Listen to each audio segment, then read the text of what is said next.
తాతగారైనటువంటి భీష్మాచార్యుల వారిని చూసి, తాతగారు, లోకంలో ఎందరో పూజనీయులున్నారు, కానీ అందరిలోకి చాలా గొప్పవారిగా పరమ పూజనీయులుగా పేర్కొనబడిన వారి గురించి నాకు చెప్పవలసింది అని అడిగారు.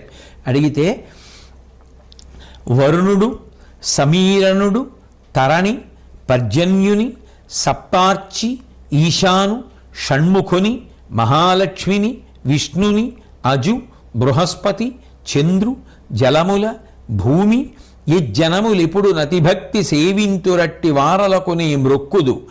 వేదపరులు, తపోధనులు, దేవతాపూజనులు, భూమి ధన ధాన్య గోదానశీలురు, ఆదరంబు కల్గి అతిథి పూజగా వించువారలు, పితృసమర్చకులను, భిక్షితాన్నపూత శాంత భావములు కలవారు, సత్యవ్రతులను పూజ్యులనగా నాకు.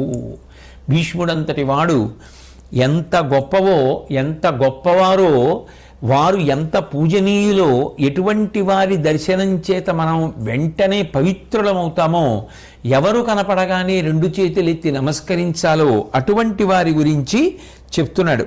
చెప్తూ ఎటువంటి వారిని పూజ చేసినటువంటి వారు అంత గొప్పవారు అవుతారు అన్నది చెప్తూ, ఒకసారి నారద మహర్షి అంతటి వాడు విష్ణుదేవుడి దగ్గరికి వెళ్ళి ఆయన్ని సత్కారం చేసి నమస్కరిస్తే, ఆ నారద మహర్షి వెళ్ళినప్పుడు మిక్కిలి గౌరవంతో ఎవరికి నమస్కరిస్తావు అని అడిగితే, ఆ దేవముని ఆ దేవకీనందనుడైనటువంటి కృష్ణ పరమాత్మతో చెప్పినటువంటి విశేషాలు ధర్మరాజు గారికి భీష్మాచార్యుల వారు చెప్తున్నారు. అంటే నారద మహర్షి అంతటి మహానుభావుడే వీళ్ళు కనపడితే నమస్కరిస్తాడు అంటే ఇక మనం ఎంత ఆదర్శవంతంగా దాన్ని తీసుకోవలసి ఉంటుంది. వరుణుని, అట్లాగే ఆ సమీరణుని అంటే వాయువుని, సూర్యుణ్ణి, మేఘుణ్ణి, అగ్నిని, ఈశానుడు శంకరుణ్ణి, సుబ్రహ్మణ్యుణ్ణి, మహాలక్ష్మిని, విష్ణుమూర్తిని, బ్రహ్మగారిని, బృహస్పతిని, చంద్రుణ్ణి, జలాల్ని అంటే నీటిని, భూమిని ఏ జనులు పూజ చేస్తూ ఉంటారో వాళ్ళందరూ కూడా పూజనీయులే, వారందరూ కూడా గౌరవనీయులే.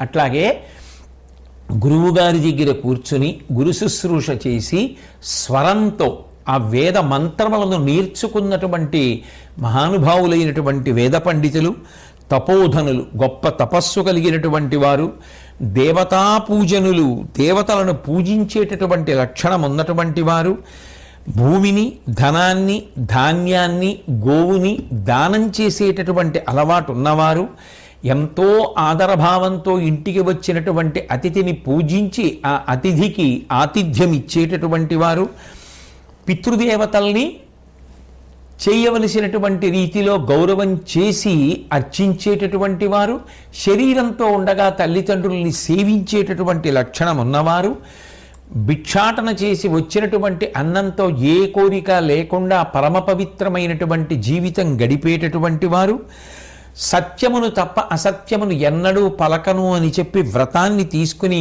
పాటించేటటువంటి వారు పరమ పూజనీయులు. అటువంటి వారి దర్శనం మన యొక్క అభ్యున్నతికి కారణం. అట్లాగే ధర్మార్థకామ సేవకులు అంటే ధర్మమునకు అర్థాన్ని, కామాన్ని ముడివేసినటువంటి వారు. ఏది సంపాదించినా, ఏది ఖర్చు పెట్టినా ధర్మబద్ధంగా సంపాదించానా, ధార్మికంగా ఖర్చు పెడుతున్నానా అని ఆలోచించి చేసేవారు. ఏ కోరికైనా మనసులో కలిగితే ఇది ధర్మచట్రంలో ఇముడుతోందా అని ఆలోచించేటటువంటి లక్షణం ఉన్నవారు, వ్యామోహం లేనివారు, మంచి నడవడి కలిగినటువంటి వారు, నమస్కరింపదగిన వారు. అటువంటి వారు కనబడగానే వారిని నమస్కరించాలి అని చెప్పి భీష్మాచార్యుల వారు చెప్తే ధర్మరాజు గారు ఎంతో సంతోషాన్ని పొందారు. తదనంతరం ఆ భీష్మాచార్యుల వారిని ఉద్దేశించి,